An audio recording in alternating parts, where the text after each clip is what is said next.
우리 이 시간 잠시 기도할 때 주께서 허락하신 은혜가 이 자리에 풍성케 해달라고, 오직 주님의 뜻을 따르는 귀한 시간 되게 해달라고 잠시 기도하도록 하겠습니다.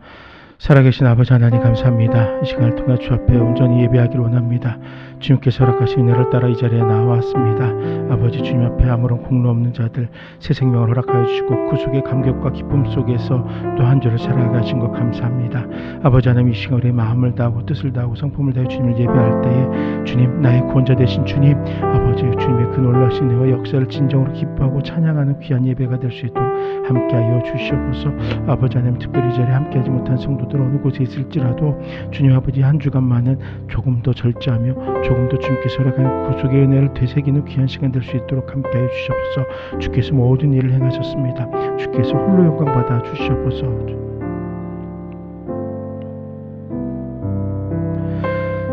살아계신 아버지 하나님 감사합니다.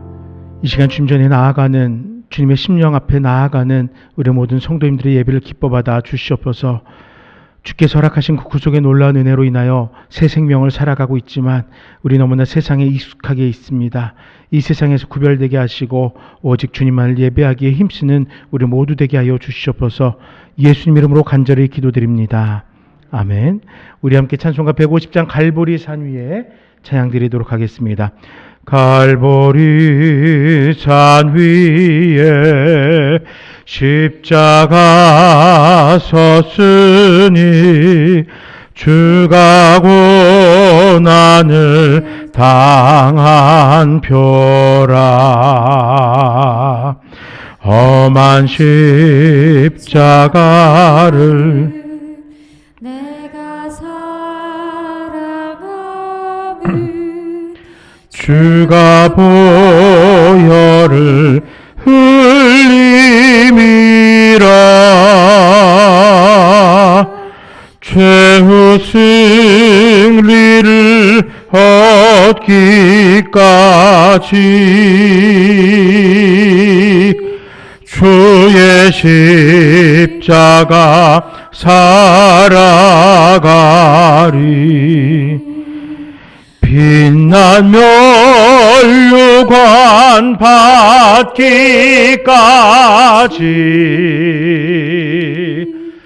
험한 십자가 붙들겠네. 멸시천대 받은 주의 십자가에 나의 마음이 끌리도다. 귀한 어린 양이 세상 죄를 지고 험한 십자가 지셨도다. 최후 승리를 얻기까지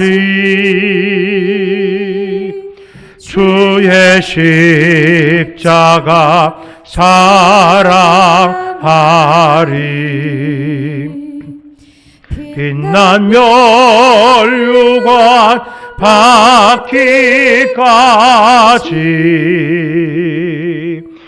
험한 십자가 붙들겠네. 험한 십자가에 주가 흘린 피를 믿는 마음으로 바라보니 나를 용서하고 내 죄 사하시려 주가 흘리신 보혈이라.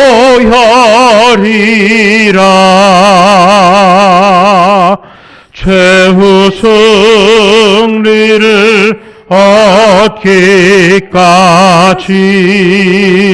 얻기까지 주의 십자가 사랑하리. 빛난 멸류관 받기까지 험한 십자가 붙들겠네.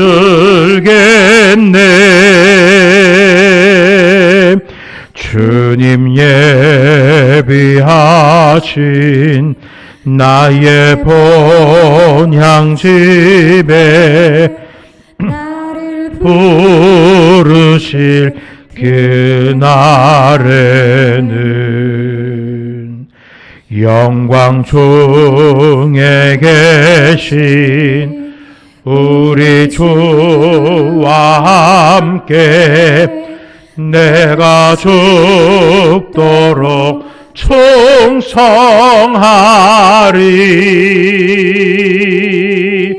최후 승리를 얻기까지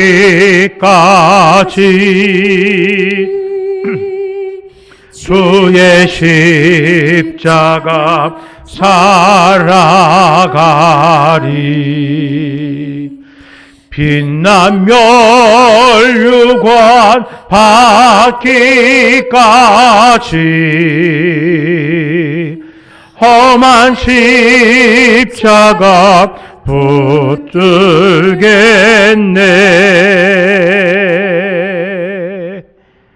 계속해서 우리 보좌 앞에 모였네. 지존하신 주님 이름 앞에 찬양드리겠습니다.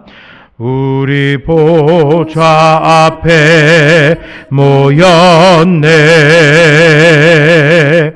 함께 주를 찬양하며 하나님의 사랑 그 아들 주셨네. 그의 피로 우리 구원받았네. 십자가에서 쏟으신 그 사랑 강같이 온 땅에 흘러 나라와 족속 백성 방언해서 구원받고 주 경배 드리네. 구원하심이 보좌에 앉으신 우리 하나님과 어린 양께 있도다. 구원하심이 보좌에 앉으신 우리 하나님과 어린 양께 있도다. 우리 보좌 앞에 모였네. 함께 주를 찬양하며 하나님의 사랑 그 아들 주셨네. 그의 피로 우리 구원받았네. 십자가에서 쏟으신 그 사랑 강같이 온 땅에 흘러 각 나라와 족속 백성 방언해서 구원받고 주 경배 드리네. 구원하심이 보좌에 앉으신 우리 하나님과 어린 양께 있도다. 구원하심이 보좌에 앉으신 우리 하나님과 어린 양께 있도. 구원하심이 보좌에 앉으신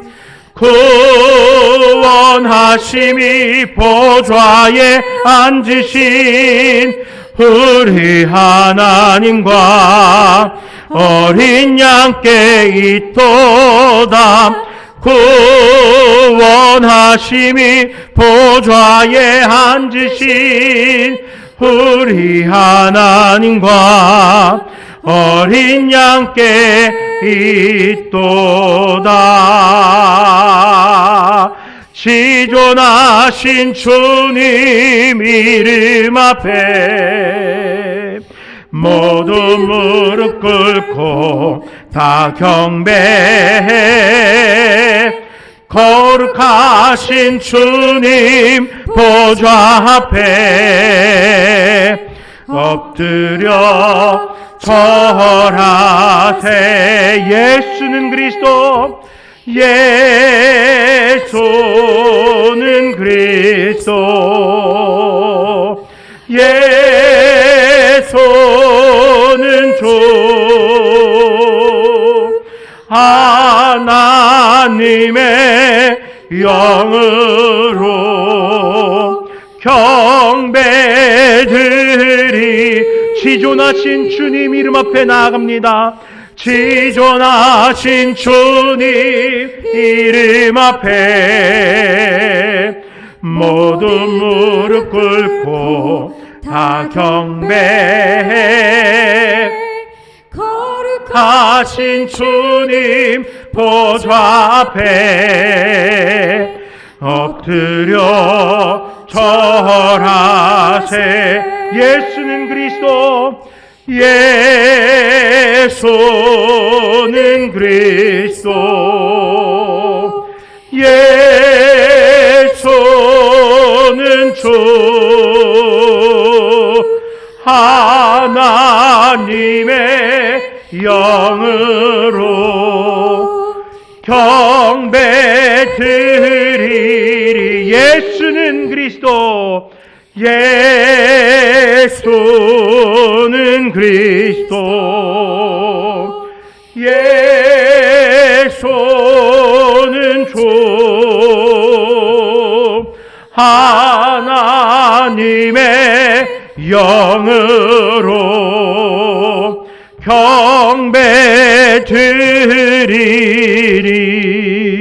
경배드리리. 시간 합심으로 기도할 때 우리에게 구원자 되신 주님, 우리 주님 앞에 나와 온 전심을 다하여 주님을 예배하겠습니다. 주님을 예배하는 평생을 살아가길 원합니다. 이 예배를 통해 주님 홀로 기뻐 받아 주시옵소서. 함께 기도하도록 하겠습니다. 아버지 하나님, 수요 예배로 주님 앞에 모이게 하시고 사랑하는 우리 모든 성도들의 마음이 하나도 되어서 아버지 하나님 주님께서 그리스도 메시아이심을 고백하게 하시니 감사합니다. 나의 구원자 되심을, 우리의 구원자 되심을, 우리 공동체의 머리 되심을 고백하게 하시니 감사합니다. 아버지 하나님, 이 시간 우리의 간절한 이 고백을 주님께서 기뻐 받아 주시옵소서. 이 고백이 주님을 향한 예배가 되게 하시고 우리 함께하는 나눔교회 공동체의 예배가 되게 하여 주시옵소서. 이 고백이, 이 예배가 우리의 삶의 평생의 예배가 될 수 있도록 함께하여 주시옵소서. 때로는 이 땅 가운데 힘들고 어렵고 고난을 만날지라도 그 순간순간에도 우리는 결코 예배를 포기하지 않고 우리를 구속하신 그리스도 되신 주님을 바라보면서 힘써 예배하기에 아버지 마음을 모으는 뜻을 합하는 우리 모두가 될 수 있도록 역사하여 주시옵소서. 주님 감사합니다. 이 시간을 통하여서 사랑하는 나눔교회 성도님들의 마음이 모아지게 하시고 무엇보다도 구원자 되신 주님 앞에 나와 예배하게 하신 것 감사합니다. 이 시간 우리들의 간절한 예배가, 우리들의 입술의 고백이 구원자 되신 주님을 고백하는 시간 되게 하여 주시옵소서. 나를 위하여 구원을 성취하여 주신 주님을 마음껏 높여드리는 귀한 시간 되게 하여 주시옵소서. 바라기는 이 예배가 지금만의 예배가 아니라 영원토록 평생 힘을 다하여서 주님을 높여드리고 주님을 증거하는 예배 되도록 함께하여 주시옵소서. 우리의 형편이 어떠하든지 주님과 더불어 예배하며 살아가는 우리의 신앙 되게 하시옵소서. 감사합니다. 아버지 하나님, 이 시간 우리 성도님들의 간절한 바람을 주께서 들으셨사오니 들으시고 응답하시며 또한 병상에 있는 자들, 근심에 있는 자들을 주님께서 위로하시고 회복되게 하여 주시옵소서. 예수 이름으로 기도드립니다. 아멘. 우리 이 시간에 함께 묵상하실 말씀은 에베소서 6장 5절에서 9절의 말씀입니다. 신약성경 316쪽 에베소서 6장 5절에서 9절의 말씀입니다.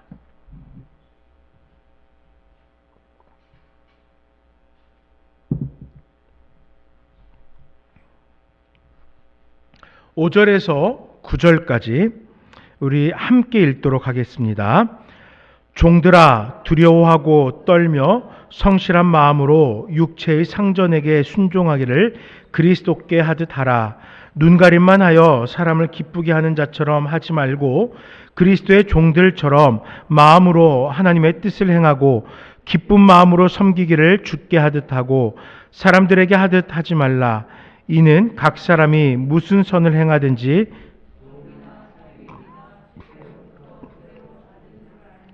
상전들아 너희도 그들에게 이와 같이 하고 위협을 그치라.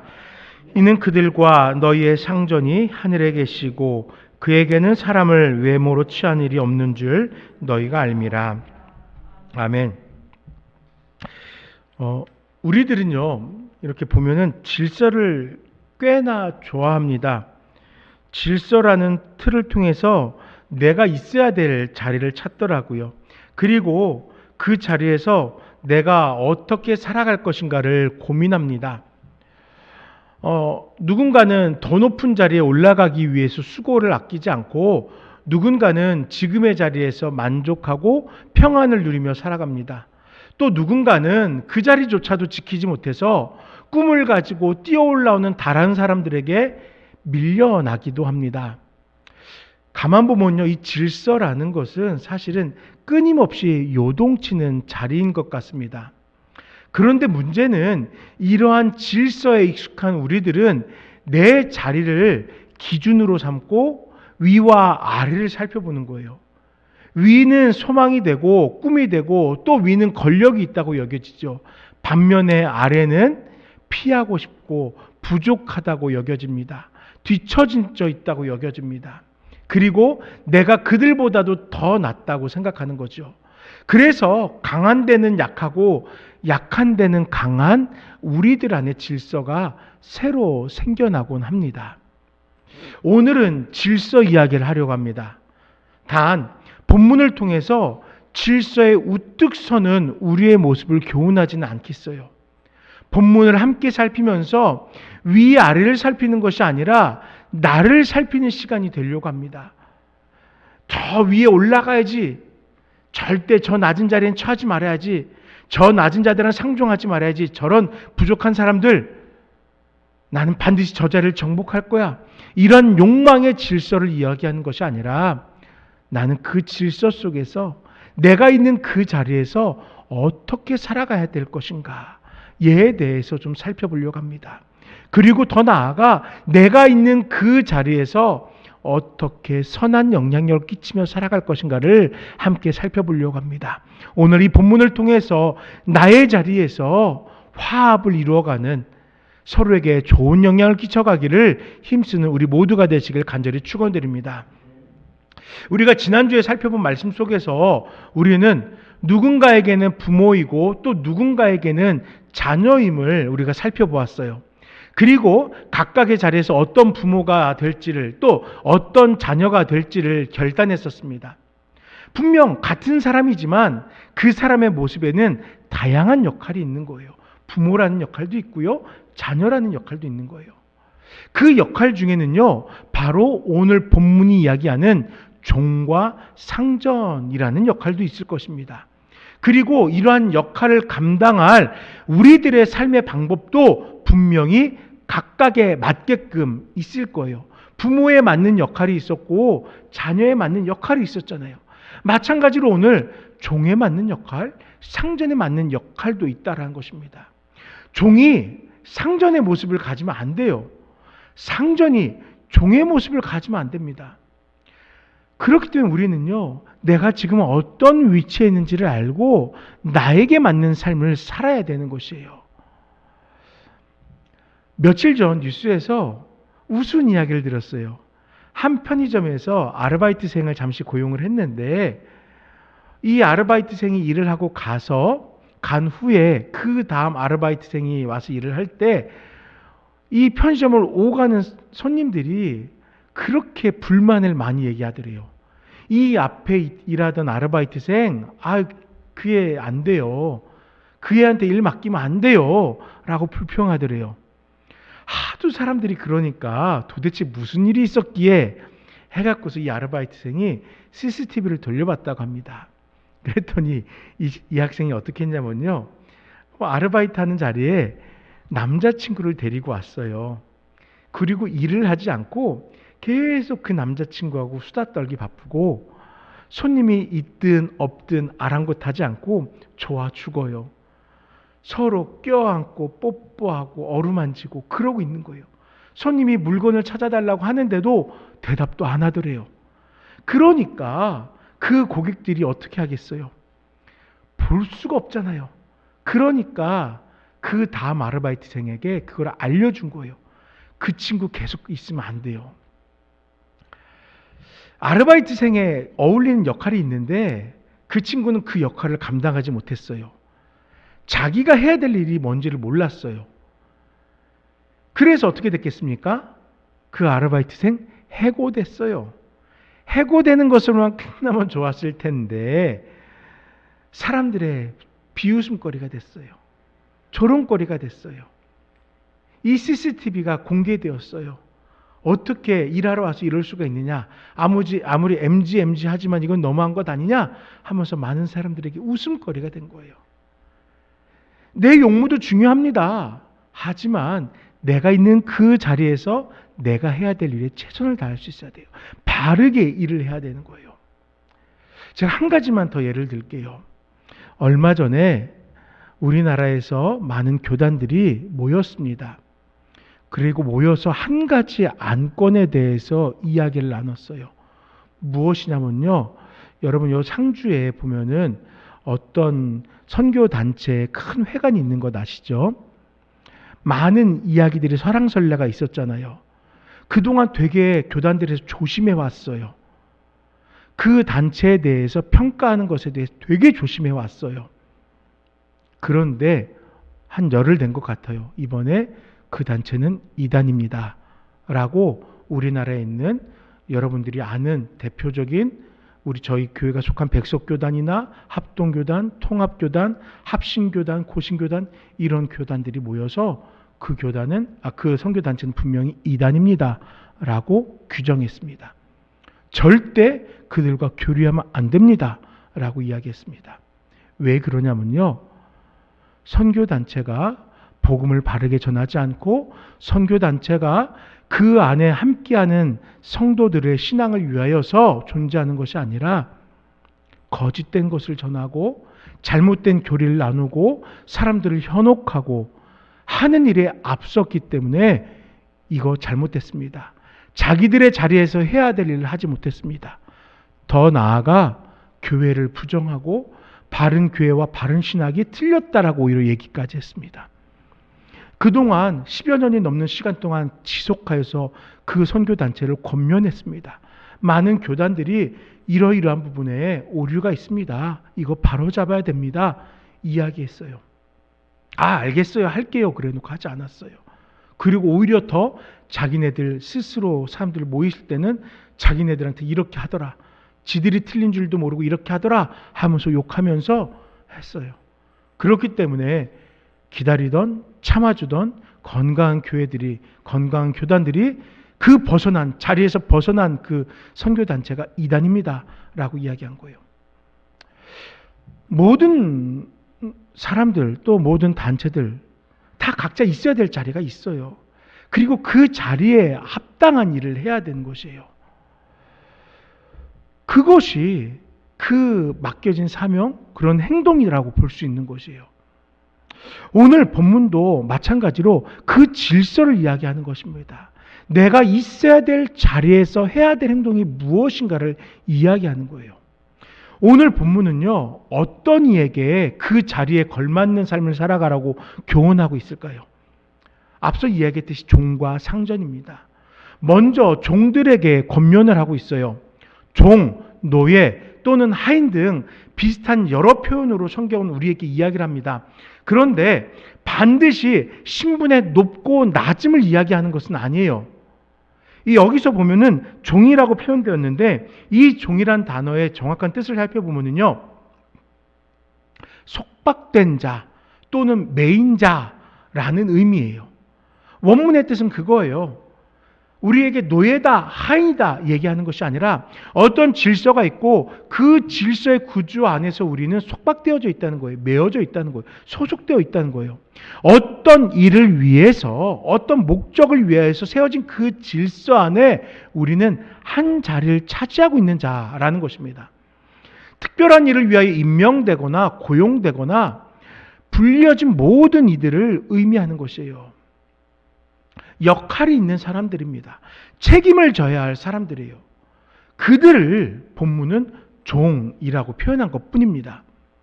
바울은 이렇게 책임감 있는 삶을 살아야 될 사람들에게 권면하기를 그리스도께 하듯 하십시오 라고 이야기합니다. 사람들 사이에서 특별한 책임을 맡고 일을 할 때 사람을 바라보며 할 것이 아니라 그 사람들과 사이에서 수직적인 질서를 바라볼 것이 아니라 우리가 근본적으로 속한 예수 그리스도의 질서를 먼저 바라보며 책임을 감당하라라는 것입니다. 갈라디아서 6장 5절 말씀에 각각 자기의 짐을 질 것이라는 바울의 권면을 우리는 마주합니다. 자기의 짐은 무엇을 의미하는 것일까요? 갈라디아서 6장 1절 이하의 말씀을 보면은 짐을 지고 그리스도의 법을 성취하라고 이야기합니다. 즉 자기에게 주어진 역할의 성실함을 통하여서 그리스도의 법을 성취하라고 권하고 있는 것이에요. 이 말씀에서 법은 주께서 제자들에게 권한 서로 사랑하라는 새로운 질서를 의미합니다. 즉 새롭게 부여하신 질서에 합당한 그 책임감을 가지라는 것이에요.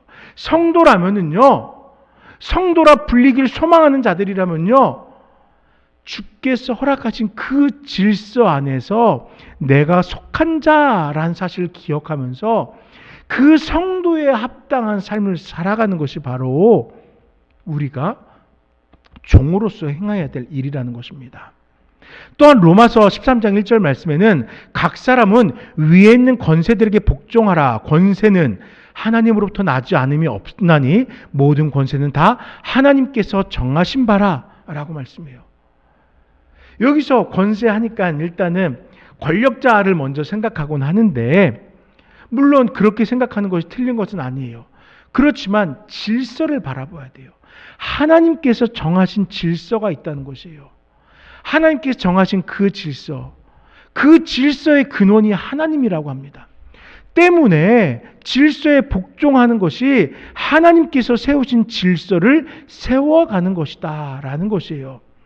내가 이 질서 안에 속하여서 내가 감당해야 될 역할이 무엇인가, 내가 자리해야 될 그 자리가 무엇인가를 살피면서 그 자리에서 그리스도를 바라보듯 주께서 명하신 바를 실천하며 살아가는 것이 바로 그 질서에서 종이라고 불려지는 속한 자로, 메인바디로 또 일을 맡은 자로서 살아가는 자의 역할이라는 것입니다. 성경은요, 일관되게 주께서 세우신 질서에서 자신이 감당할 책임이 있음을 이야기합니다.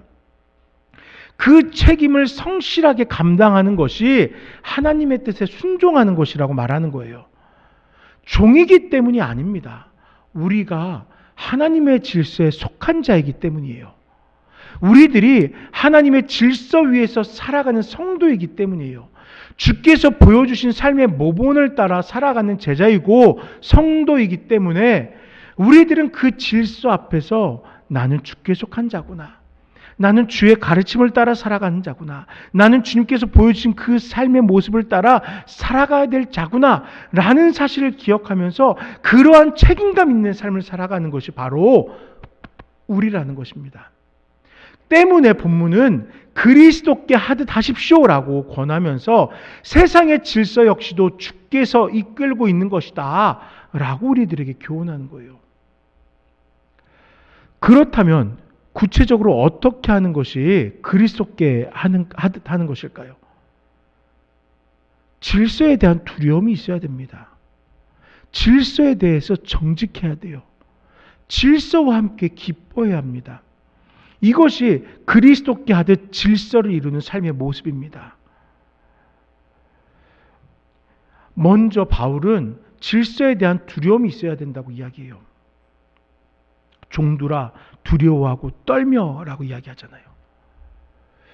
여러분, 기독교가 로마를 비롯한 각지로 전파되어 나갈 당시에 첫 성도들 중에서는요, 지배계층의 속박 속에 있던 이들이 상당수 있었습니다. 이들은요, 복음으로 위로받았고 교회 공동체의 속함으로 인하여서 하나님께서 허락하신 새로운 질서 속에서 이 세상을 위로함 받으며 살아가고 있었어요. 이들에게는 말씀을 통하여 새로운 삶의 교훈이 주어졌습니다. 무슨 교훈이냐면요, 바로 하나님의 나라가 임할 것이다 라는 것이에요.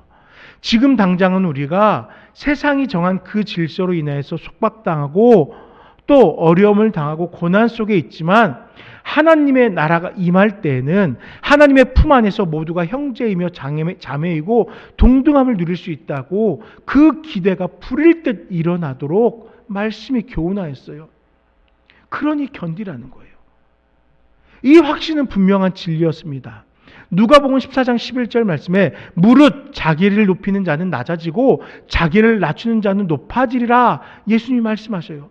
높고 낮음이 없는 주의 나라가 임할 때까지는 이 질서 가운데에서 그 자리 가운데 성실하라는 거예요. 지금 그들이 두 발을 내딛고 살아가는 세상은요, 어떤 세상입니까? 아직 완성되지 않은 세상이에요. 지금 우리가 두 발을 내딛고 살아가는 이 세상은 어떤 세상입니까? 완성되지 않은 세상입니다. 비록 그리스도의 죽으심과 부활로 인하여 죄로 인하여 죽었던 우리가 새 생명을 누리는 구원을 받았지만은 아직은요, 구원이 완전히 성취되는 하나님의 나라는 임하지 않았어요. 아직 하나님의 나라는 이 땅에서 완전히 성취되지 않았어요. 때문에 성도들은 구원의 확신을 가지고 하나님의 나라를 소망하지만 또한 이 땅의 질서 앞에서 성도다운 성실함과 구별됨이 있어야 되는 거예요. 바로 이 중요한 사실을 바울은 권한 겁니다. 그리스도께 하듯 하라. 즉 구원받은 자의 모습으로 세상의 질서에 대해서도 두려움이 있어야 한다라고 권한 것이에요. 주목할 것은 이 두려움을 실천하는 방법이 함께 제한되어져 있습니다. 성실한 마음입니다. 여전히 세상의 질서가 유효하다라는 것이죠. 이것을 기억하면서 이 질서에 대해서도 그리스도께 아주 성실함이 있어야 한다는 것이에요. 그런데요, 여러분, 우리가 불의한 것에 대해서는 성실할 수가 없죠. 만약에 세상의 질서에 성실을 하라, 이 말씀만을 바라보고 우리가 살아갔다면은 과거에 수많은 성도들이 신사참배를 거부하다가 순교당하는 일은 없었겠죠. 그것도 질서니까 순종해야 되겠죠. 하지만 여기서 말하는 것은 의로운 질서를 얘기를 하는 거예요. 아무 것이나가 아니라 의로운 것에 대해서 두려워하며 따라가라는 것입니다. 그것이 바로 우리가 이 세상의 질서를 성실하게 살아가는 것이에요. 왜 이렇게 우리에게 두려워 떨며 또한 성실하라고 권하는 것입니까? 우리 각자에게 주어진 공동체와 질서 또한 하나님께서 허락하신 질서들이기 때문이에요. 가정도요, 직장도요, 또 우리 자녀를 속한 학교 등 다양한 질서들 속에 우리는 속해 있어요. 내가 즐겁기 위해 선택적으로 속한 공동체가 아니라 필연적인 질서로서 우리는 그 자리에 속한 거고요. 우리는 그 자리에서 죽게 하듯 성실함으로 맡겨진 직무를 감당하면서 그리스도를 주로 믿고 살아가는 자들의 삶은 무엇인가 특별하다는 사실을, 이 질서 가운데 도움되는 자들이라는 사실을 알려줘야 되는 것입니다. 우리 대한민국이라는 이름으로 다시 건국되어지고 시작되었을 때, 임시정부가 아니라 이제 다시금 정부가 조각되어지고 새로 시작될 때에, 그때 우리 대한민국이 바로 이러한 질서 가운데 시작됐어요. 놀랍게도 그 재헌국회에는 다수의 목사님들이 있었어요. 믿는 성도들이 있었어요. 그들이 나라의 헌법을 만들었고 나라의 헌법을 따르자고 하면서 또한 그 안에서 성도로서 성실했던 거예요. 그것을 알았기 때문에 당시에 많은 사람들은 성도들을 신뢰하였고 또 목회자들과 더불어 명망 있는 성도들을 그 자리로 보내어서 우리나라를 위해 힘써달라고 했던 것이에요. 지금 우리들도 그렇게 살아가야 돼요. 지금 우리들도 그렇게 인정받아야 돼요. 이 세대 가운데에서 죽게 하듯 두렵고 떨리는 마음으로 이 세상의 질서도 성실하게 여김으로 이 세상에 필요한 자, 이 세상에 선한 영향을 끼치는 자가 되어야 하는 것이에요. 여러분, 그렇게 살아가실 수 있겠습니까? 저는요, 지금 이 자리에 나와 있는 우리 성도님들이 꼭 그렇게 살아가실 수 있었으면 좋겠어요. 그래서 이 세상에서 나눔교회 성도들은 다 국회로 보냈으면 좋겠어요. 라고 했으면 좋겠어요.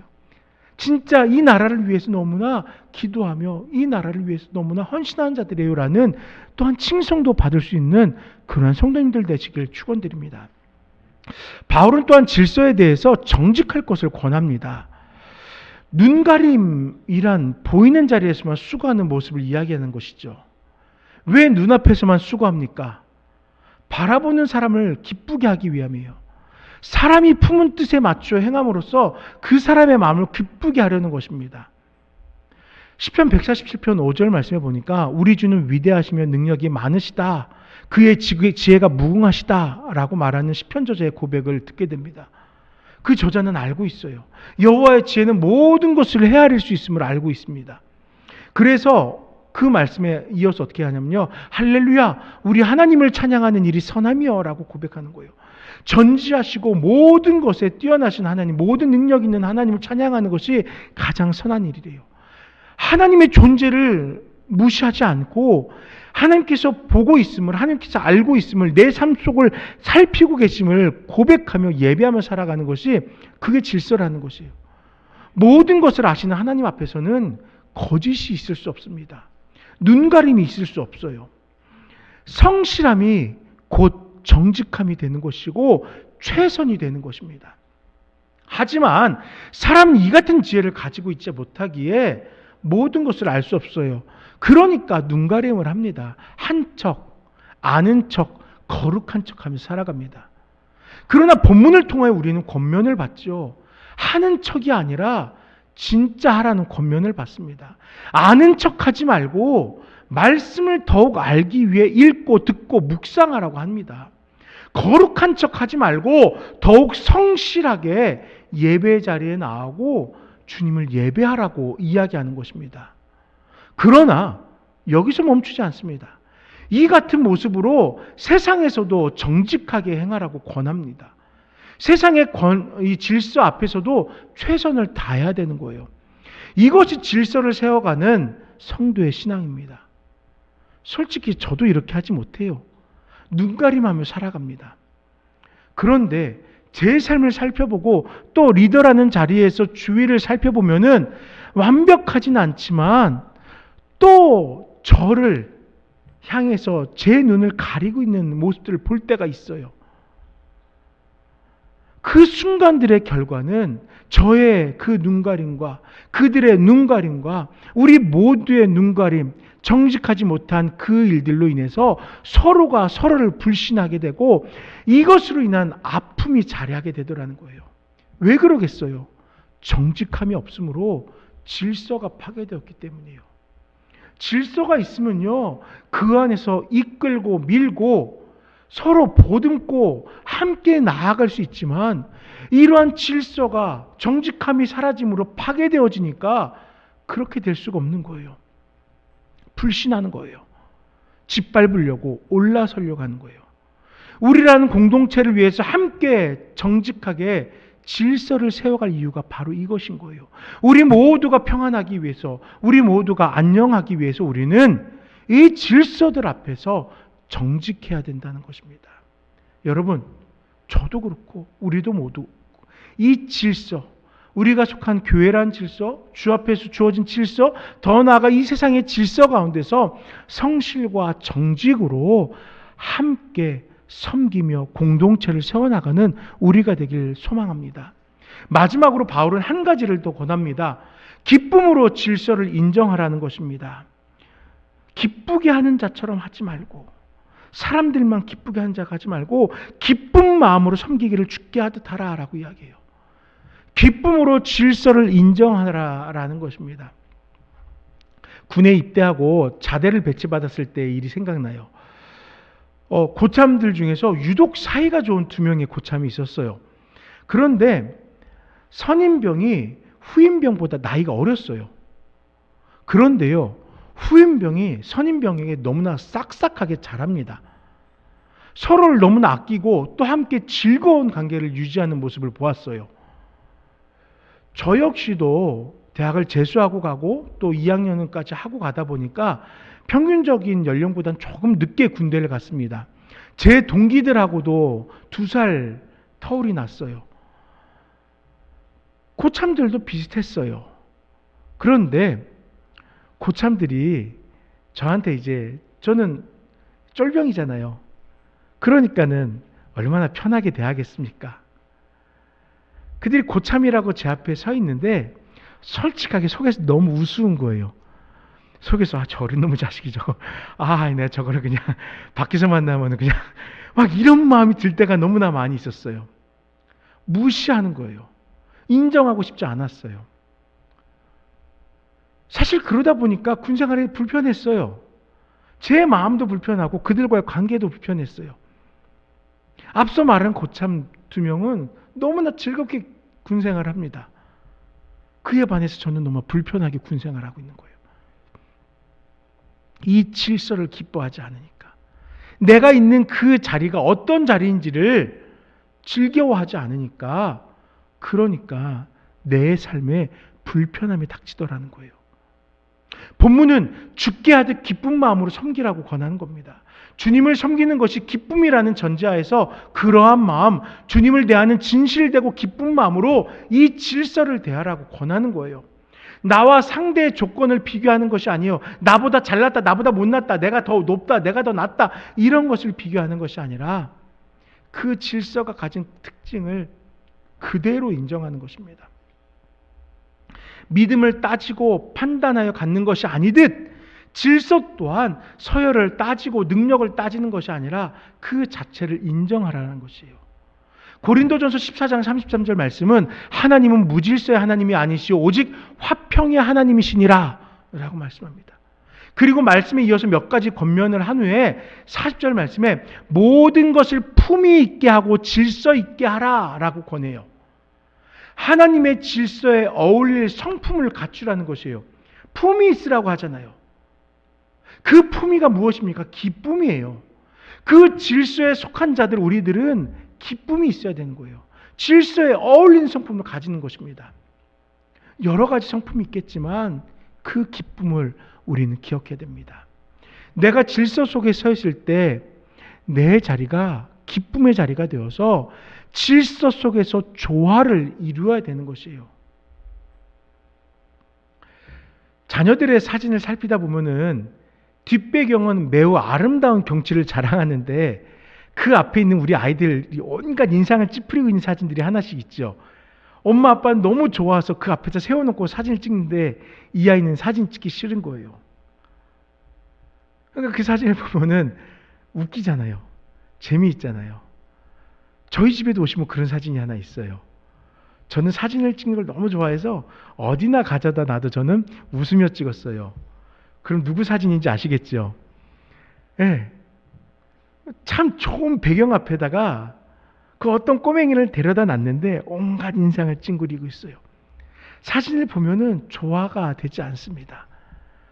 그 배경 앞에서는 그 아름다운 모습에 어울릴 법한 행복한 표정, 기쁜 표정, 즐거운 표정을 가지고 사진을 찍었을 때 진짜 아름다운 거예요.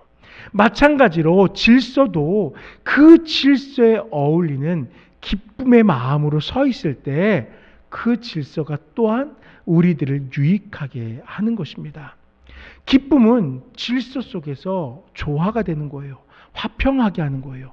어울리는 방법인 거예요. 내 마음으로는 용납되지 않지만 주 앞에서 기쁨으로 살아가듯 질서 속에서 기뻐하는 것이 바로 우리들이 이 세상 공동체 속에서 공동체를 이루어가는 방법이라는 것입니다.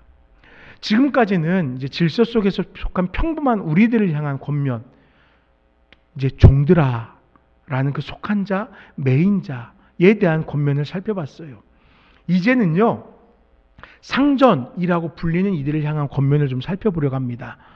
본문은 상전이라고 번역했지만 우리가 알듯 주라는 단어랑 똑같은 단어를 쓰고 있어요. 큐리오스. 예수님을 주님이라고 할 때 큐리오스라고 얘기하는데 그 똑같은 단어를 지금 사용을 하고 있어요. 우리가 지난주에 이 주의 뜻에 대해서 잠시 살펴봤어요. 일반적으로 주라는 단어는 수식적인 관계에서 위에 있는 자를 이야기한다라고 얘기했죠. 그러나 그리스도 공동체에서는 주라는 단어가 수식적인 질서가 아니라 특별한 분, 오직 한 분이라는 그 관계의 특수성, 나에게 너무나 소중한 분을 향하여 내가 주라고 부르는 것이라고 얘기했어요. 우리가 예수님을 주라고 호칭하는 것은 누구나 될 수 없는 주가 아니라 성육신하시고 인류를 위해 고난을 마다하지 않으면서 속죄제물로 십자가에 죽으시고 부활하시며 구속을 완성하신 매우 특별한 예수님을 우리가 칭할 때 주라고 한 거예요. 반면에 오늘 본문의 주는 누구나 될 수 있는 수직적 관계에서 가장 질서의 가장 위에 있는 자를 이야기할 때 부르는 호칭이에요. 그러니까 우리 성경에서는 상전이라고 이야기한 거예요.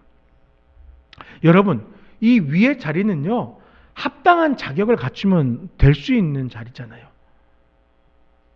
때문에 주가 되기 이전에 이들은 역시 종들이었어요. 이 상전들도요, 주가 되기 이전에는 어딘가에 속해 있던 자였어요. 질서에 속해 있던, 매여 있던 자들이었어요. 그런데 그 상황이 바뀌어 주인이 된 거예요. 다른 말로 말하면요, 또 상황이 바뀌면은요, 이 주인 역시도 종이 될 수 있어요. 혹시 로마 시대의 이야기를 그린 드라마나 영화를 보시면 알지만 그 시대잖아요. 많은 하인들, 노예들이 집에 있습니다. 그들이 이제 주인이여 하면서 꼬박꼬박 인사를 해요. 그렇게 높여줍니다. 온갖 거드름을 피우면서 집안에서 대접을 받잖아요. 그런데 그가 나가서 높은 장군, 높은 총독, 높은 황제 앞에 가면 어떻게 합니까? 그가 걸치고 있던 것을 싹 한쪽으로 치우면서 무릎을 꿇습니다. 그리고 자신의 상전된 주인 되는 자에게 다시 주인이시여라고 이야기해요.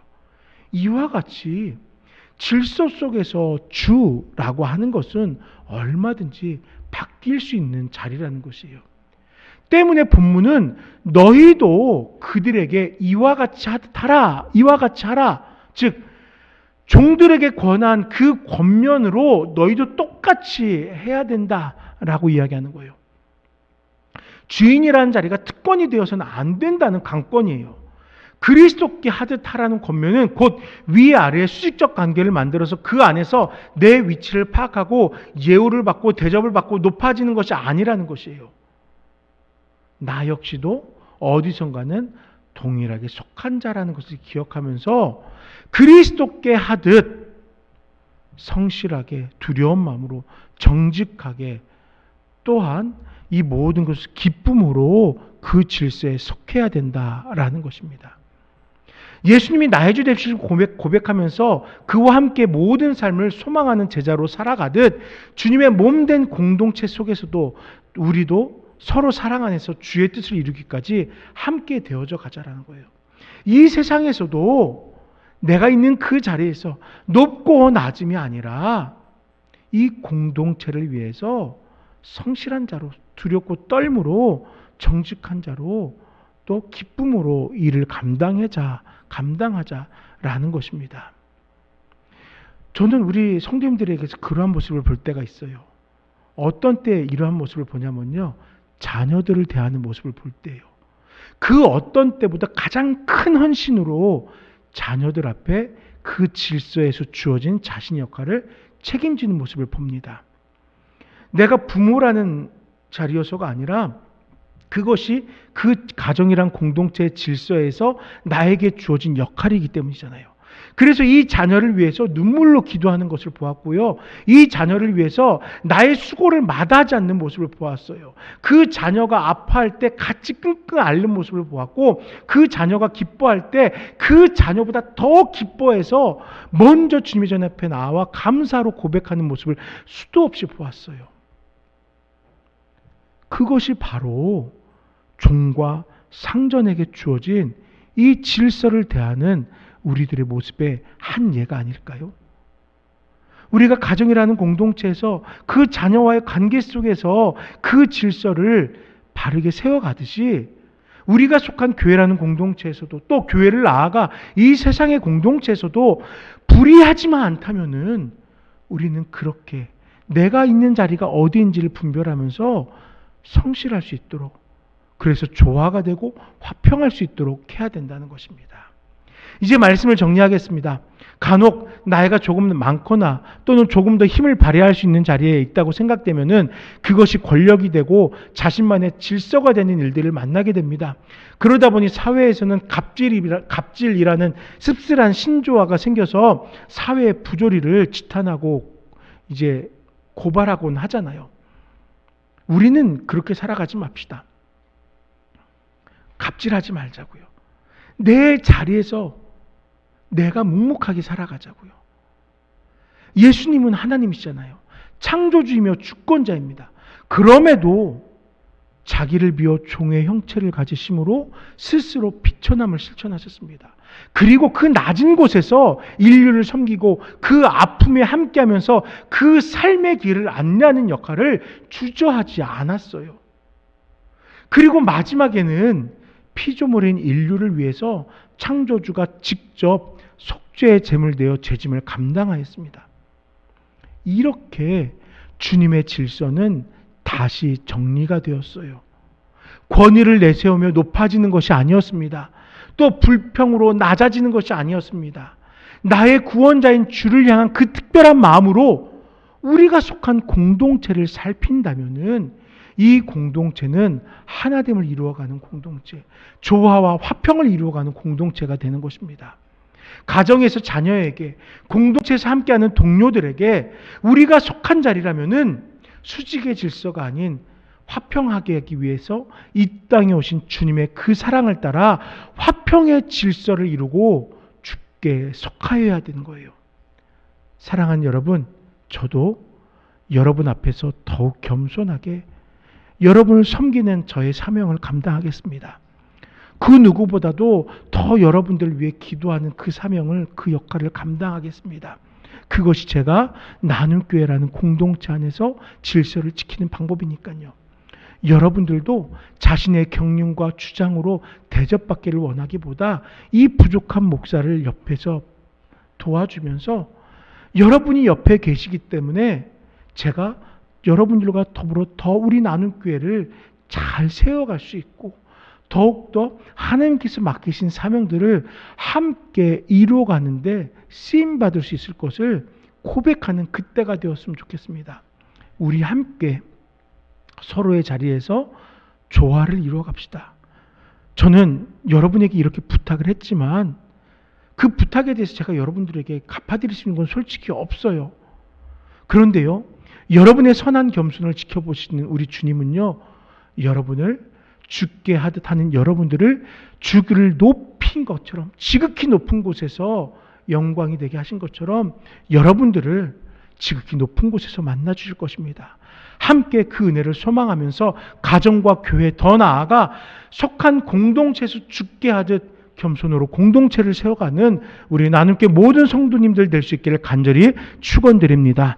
우리 이 시간 잠시 기도할 때 아버지 하나님, 내가 속한 자리에 그 질서를 기억하게 하여 주시옵소서. 주님께 하듯 이 땅 가운데서도, 우리 가정에서도, 우리 교회에서도 아버지 하나님 조화를 이루어가고 화평을 이루어가는 자 될 수 있도록 함께 하여 주시옵소서. 서로 사랑하는 자 되게 하여 주시옵소서. 잠시 기도하도록 하겠습니다. 자비로우신 아버지 하나님 감사합니다.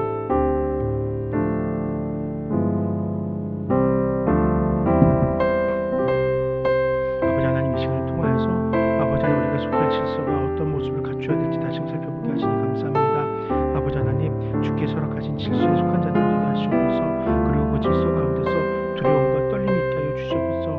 교만과 내 고집으로가 아니라 아버지 이 질서의 주관자 되신 하나님 앞에서 두렵고 떨림으로 잠잠히 내가 감당해야 될 그 사명을 기억하며 그 자리를 아버지 감당해 나아간 자들 될 수 있도록 함께하여 주시옵소서. 아버지 하나님 성실하고 정직한 자 되게 하셔서 이 질서 가운데서 맡아야 될 일, 감당해야 될 일 행하게 하시고 아버지 하나님 또한 기쁨으로 그 일들을 인하여서 함께 만족을 이룰 수 있는 우리 모두가 되게 하여 주시옵소서. 아버지 하나님 이 질서는 언제든 바뀌어질 수 있습니다. 그러나 그 질서의 가장 근본 되신 하나님께서 허락하신 그 질서, 죽게 하듯 하라 하는 그 질서는 절대 우리 가운데에서 잊혀지지 않게 하시고 주님께 하듯 이 세상의 질서 가운데서도 성실하여서 조화와 화평을 이루어가는 우리 모두가 될 수 있도록 함께하여 주시옵소서. 주님 우리를 사용하여 주셔서 우리가 속한 모든 공동체 가운데 주께서 허락하신 화평이 넘쳐날 수 있도록 함께하여 주시옵소서.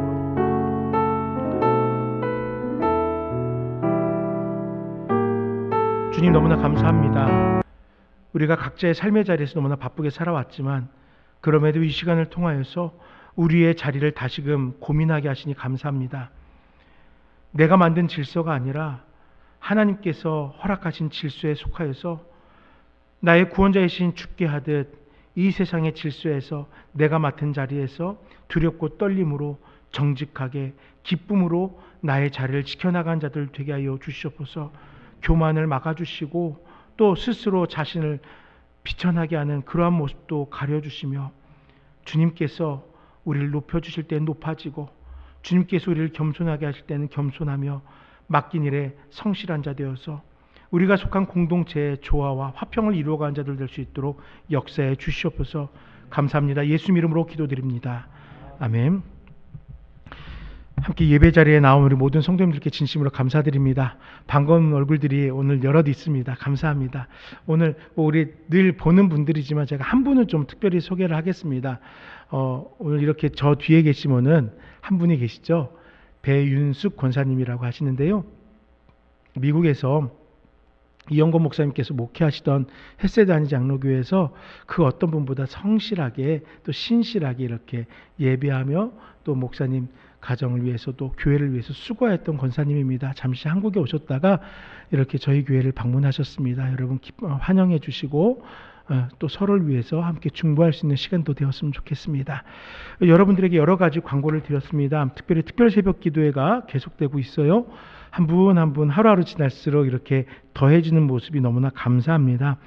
꼭 6일을 다 오시지 못하더라도 제가 매일 보내드리는 그 말씀을 묵상하시면서 그 말씀의 은혜를 나눠주시면 그것이 또 특별 새벽 기도회에 동참하는 또 다른 방법이 될 것입니다. 이번 주일날 오후 예배를 마친 후에는 새가족 교육이 있습니다. 작년 10월 이후에 등록하신 성도님들은 모두 동참해 주시길 부탁드리고요. 또 4월 10일 월요일입니다. 어르신 동행 여행을 가려고 합니다. 제가 한 분 한 분 연락드리면서 참석 가능 여부를 여쭈려고 하는데 못 가겠어요 하지 마시고 예 가겠습니다. 즐거움으로 동참해 주실 수 있기를 부탁드립니다. 함께 우리 죄 위하여 우리 죄 위에 죽으신 주 함께 찬양드리겠습니다. 우리 죄 위해 죽으신 주 십자가 그 사랑 감사하네. 날마다 주의 형상대로 변화되리라. 십자가 우릴 새롭게 하리. 놀라운 사랑 찬양하리라. 우리를 위해 생명 주셨네. 놀라운 사랑 찬양하리라. 십자가의 그 능력 우리 죄 위에 죽으신 주 십자가 그 사랑 감사하네. 날마다 주의 형상대로 변화되리라. 십자가 우릴 새롭게 하리. 놀라운 사랑